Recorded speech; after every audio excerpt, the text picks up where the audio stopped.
Hello mes bébés, hello les gars, j'espère que vous allez bien. On se retrouve aujourd'hui pour une toute nouvelle vidéo, enfin. Je sais même pas quoi vous dire, ouais, ça fait tellement longtemps que je vous ai pas filmé de vidéo assise comme ça où je vous parle de bonne humeur, bien, tu connais. Et ouais, j'ai décidé de vous faire une vidéo parce qu'il y a tellement de choses qui se sont passées ces derniers temps. Vous avez pu le voir dans le titre, j'ai fini en tété sur Twitter. Quoi de mieux que d'en faire une vidéo où vous expliquez le pourquoi du comment et comment ça s'est passé, parce que wesh, il faut qu'on en parle gros. En ce moment on voit un peu trop sur les réseaux et pas vraiment pour les bonnes raisons et je commence à fortement me remettre en question. Aujourd'hui bien évidemment je vais vous raconter comment j'ai fini dans la sauce sur Twitter il y a quoi 2 semaines de ça, comment j'ai fini en TT France, donc j'étais juste après Feneux, donc voilà, en top tweet, en top training, donc j'ai vraiment fini dans la sauce pour le coup. Et voilà, je voulais vous en faire part, vous raconter mon expérience parce que j'avais l'habitude de voir les gens finir dans la sauce ou moi-même de les mettre dans la sauce, mais finir moi-même dans la sauce, c'est quelque chose que je n'avais jamais testé et pour le coup, j'en ai tiré pas mal de leçons en vrai. Et ouais, en fait, il faut que je vous raconte parce que c'était trop grave, c'était très chaud. Et voilà. L'histoire commence comment? Faut savoir que au vu de ce qui se passe en ce moment en France, sans parler du Covid, plus par rapport aux attentats, etc., pour ceux qui savent, le président turc, je crois, a menacé Macron sur Twitter en tweetant, clairement, en arabe, qu'en gros, si Macron n'écoutait pas, et ça va péter. Le président a menacé Macron de s'excuser, etc., Donc, il a tweeté en arabe, ce qui a provoqué l'engouement de tout Twitter, bien évidemment, parce que Twitter, nous ne prenons rien au sérieux. Et on s'est tous mis à tweeter. Il faut savoir qu'en début d'année, il y avait eu l'hashtag sur la 3e guerre mondiale et que c'était à peu près la même chose. Donc voilà, c'est des tweets à base de ouais, moi quand je vais arriver sur le régiment, moi quand je vais faire ci, moi quand je vais faire ça, moi quand on va m'appeler à la guerre, moi ceci, cela, moi ceci, cela. Et bien évidemment, comme je ne sais pas fermer ma gueule, je me suis mise aussi à tweeter là-dessus. C'était très marrant, c'était très drôle, je mettais des tweets comme tout le monde, des gifs, des bomboclates. Enfin, je mettais des vidéos, quoi, des mèmes, etc. J'étais en train de RT les gens, donc au début, j'étais plutôt soft dans le truc, en fait. J'étais pas... voilà. Jusqu'au moment où tout a basculé et où j'ai voulu faire un audio où malheureusement je récite une sourate, chose que je ne savais pas. Je tiens à le préciser parce que je veux pas qu'il y ait d'amalgame ou quoi. Franchement, pour le coup, je ne savais absolument pas que c'était une réelle sourate. En le faisant, j'étais en train de reprendre une vidéo que j'ai déjà vue. Il faut savoir que moi je suis congolaise et que la vidéo dont je vous parle, il y a beaucoup de Congolais qui la connaissent et le reste, enfin, en tout cas de ce que j'ai pu comprendre à partir de Twitter, c'est que c'est plutôt majoritairement les Congolais qui connaissent cette vidéo, voilà. Parce que tout ce qui était autre, enfin, ils ne savaient pas de quoi je parlais quand je disais que j'avais repris la référence d'une vidéo. J'ai repris la vidéo d'un tonton de ma communauté qui était en train de troller en fait sur la sourate et malheureusement, mon ignorance m'a conduit à penser que ce n'était pas une réelle prière, que c'était une prière inventée, que voilà, parce que clairement sur la vidéo, le tonton il troll en fait, il est en train de réciter, il est en train de prier, en tout cas c'est ce qu'il dit, mais quand on regarde la vidéo, il est en train de troller, et vu que au Congo on parle pas forcément arabe, et que moi je suis pas musulmane du tout, voilà, moi j'ai cru que c'était une vidéo troll tout simplement, sans penser que derrière il y avait vraiment un message et que c'était une réelle sourate qu'il avait repris quoi, enfin que c'était une réelle prière, que ça existait vraiment. Donc voilà, on prend exactement mot pour mot de la même manière dont lui il a trollé la sourate, moi je refais le même audio en fait, le même truc identique, tout en pensant que je suis juste en train de troller sur la vidéo du tonton. C'était même pas en mode de ouais je suis en train de me moquer d'une religion ou je suis dans l'optique de vouloir blasphémer ou quoi que ce soit, pas du tout. Et en fait ce qui m'a porté préjudice, c'est que quand j'ai posté la vidéo, j'ai dit la prière c'est important, parce que en fait le tonton dit qu'il prie mais il dit pas que c'est une réelle prière en fait. Vu qu'il troll carrément, je vais vous mettre un extrait de la vidéo, on voit que la personne qui fait l'interview avec elle rigole. Donc en fait, pour moi, c'était juste un troll, rien de plus. C'était même pas une vraie prière, c'était même pas quelque chose qui existait de base. Je pensais qu'il inventait carrément ce qu'il disait, quoi, tout simplement. Et voilà, malheureusement, j'ai refait l'erreur de faire un audio où je reprends exactement ce qu'il dit, ce qu'il fait, etc.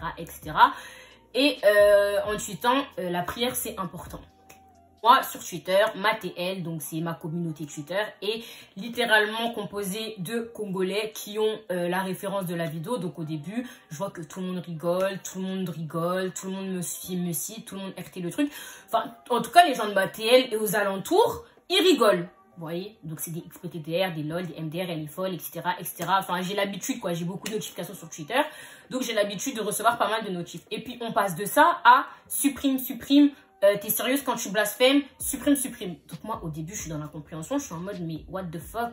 De quoi ils parlent, les gens? Moi, j'ai rien blasphémé du tout, en fait. Et en fait, le truc, c'est que moi, malheureusement, j'ai tendance à répondre, en fait, quand on me reproche quelque chose. Je suis jamais dans l'optique où quand on me reproche quelque chose, je me la ferme directement. Vu que je comprends pas en plus qu'est-ce qu'on est en train de me reprocher exactement, je commence à répondre aux gens en fait. Parce que moi, je savais pas que c'était une réelle prière. Enfin, je savais pas du tout. Et je vois que les gens, ouais, ils sont là, supprime.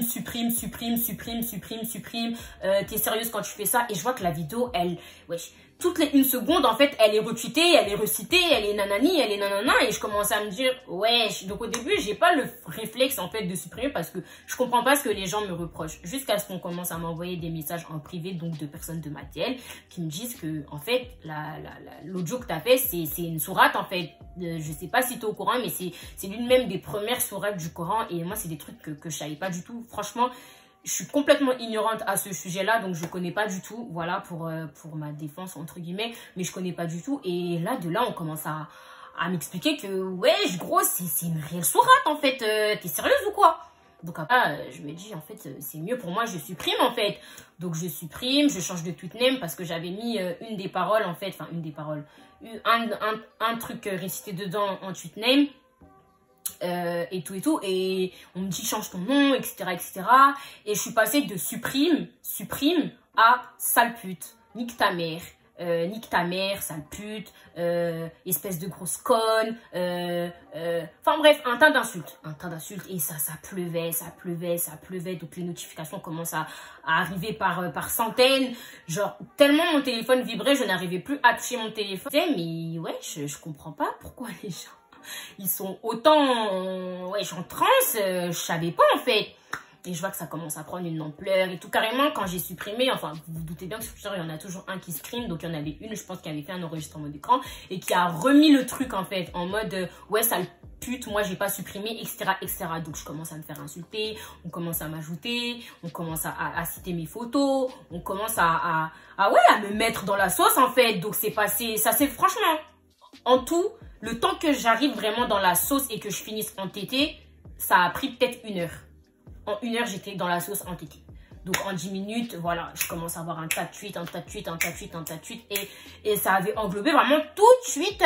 Et franchement, pour le coup, c'est passé de personnes qui revendiquaient vraiment la vraie cause, en fait, en mode enlève le truc tout simplement parce que ça se fait pas, en fait, à ceux qui voulaient juste étaler leur haine, parce que pour finir entêté Twitter, vous vous doutez bien que j'ai subi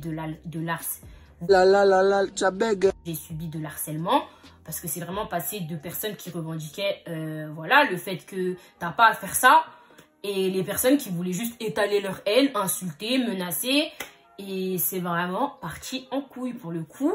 J'avais l'habitude d'entendre des personnes qui disaient qu'ils étaient harcelées sur Twitter. J'ai eu l'habitude aussi de répondre quand il y a des sauces, etc.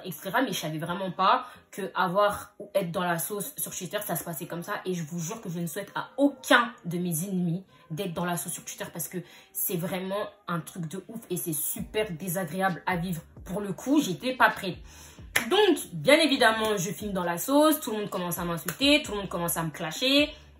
Il faut savoir que c'est passé, comme je vous ai dit, de personnes qui revendiquaient la cause en elles-mêmes, puis les personnes extrêmes, en fait, qui voulaient juste étaler leur haine. Donc, j'ai reçu des messages, des menaces de mort, des personnes qui menaçaient de venir chez moi, des personnes qui menaçaient de venir me lapider, me couper la gorge, me découper en morceaux, des personnes qui ont pris ma photo pour les mettre, en fait, sur les tweets des présidents qui menaçaient Macron en mode, elle aussi, elle se moque de l'islam, etc. Et puis des insultes sur mon corps comme d'habitude. les gens qui se permettent de clasher mon corps, etc., etc., plus les menaces. Enfin bref, c'était vraiment un truc de ouf. Pour le coup, je réalisais pas forcément. Et je ne savais même pas que j'étais entêtée. C'est vraiment quand j'ai désactivé mes réseaux et que j'ai tapé mon nom sur la barre de recherche que j'ai vu que j'avais fini en top tweet France après Fenu. Voilà. Donc, franchement, c'était un truc de ouf. Je recevais des messages sur Instagram, des messages sur Snap, des messages sur Twitter, de comptes fake, de comptes que je connais pas, de meufs que je connais pas, de mecs que je connais pas, qui menaçaient que... Ouais, il y en a qui m'envoyaient des messages juste pour m'insulter, pour me dire que j'étais une grosse pute, que je méritais de finir brûlée en enfer. D'autres qui menaçaient ma famille, qu'en mode on va venir, on va tuer toi et toute ta famille. Enfin, bref, c'était vraiment un truc de ouf. C'était tellement un truc de ouf que je réalisais pas forcément ce qui se passait. Et au début, j'avais pas trop peur. Je savais juste que j'étais dans la sauce, j'essayais de me défendre au mieux. Mais en fait, plus j'essayais de me défendre avec des arguments banaux, plus je finissais dans la sauce en fait. Parce que les gens étaient là en mode, mais ta gueule frère, va juste dormir, ouais, tu veux quoi rester ici en fait. Et moi j'étais là, j'essayais de me défendre avec des arguments plus que banaux mon frère. J'étais ridicule. Et j'ai voulu faire un audio où je m'excuse pour faire comprendre aux gens que je ne savais vraiment pas que c'était une réelle sourate, en tout cas que c'était une sourate tout court et que c'était vraiment quelque chose d'important pour vous et que j'étais ignorante là-dessus.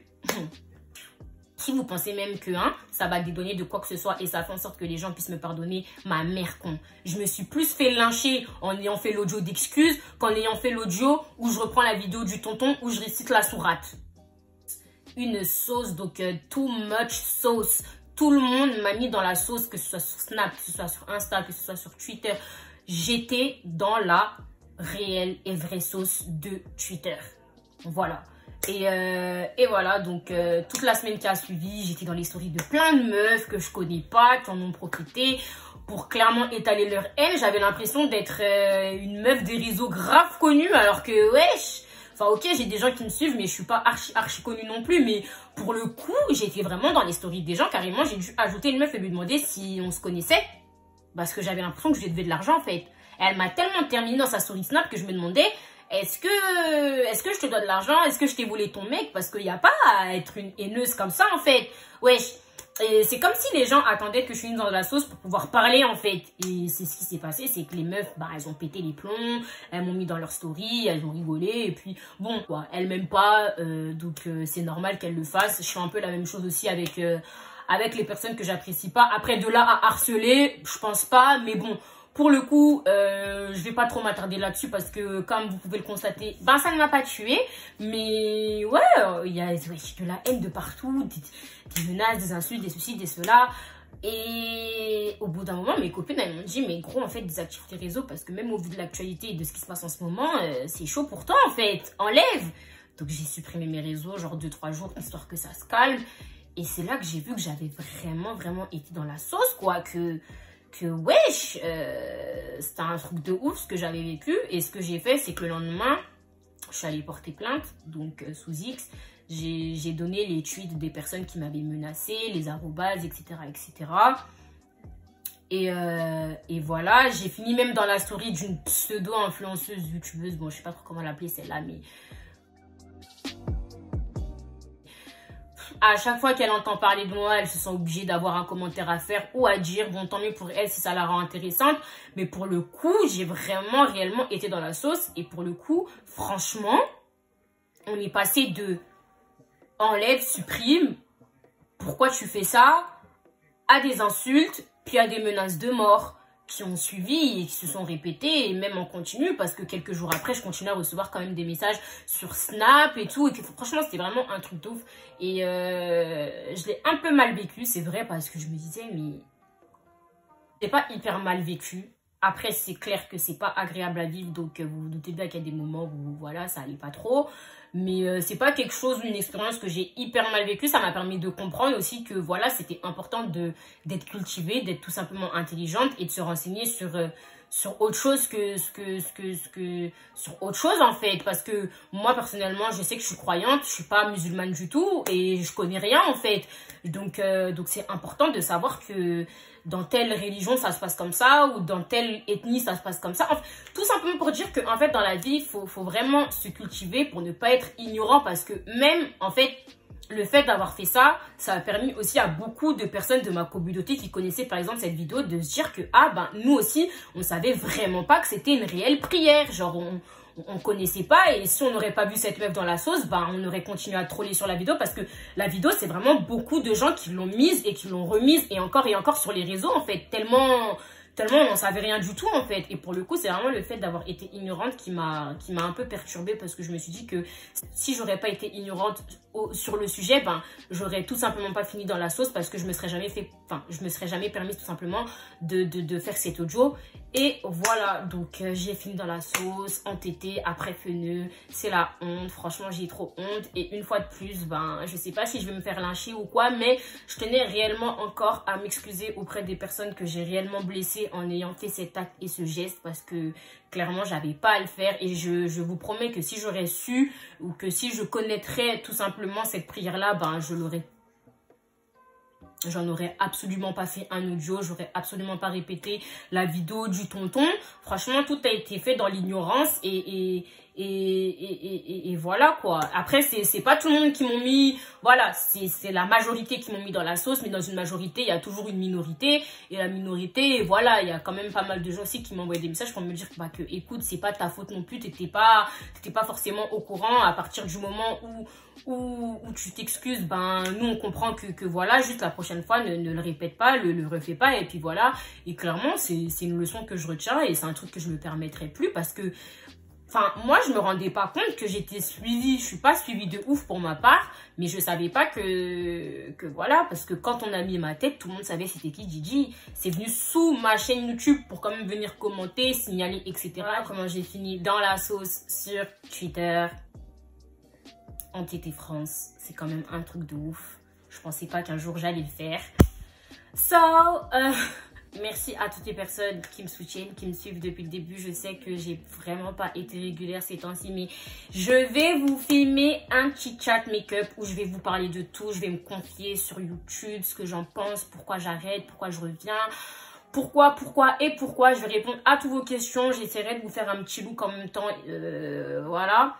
Et voilà, donc abonnez-vous, likez, partagez, et on se retrouve pour une prochaine vidéo. Bisous mes bébés, salut.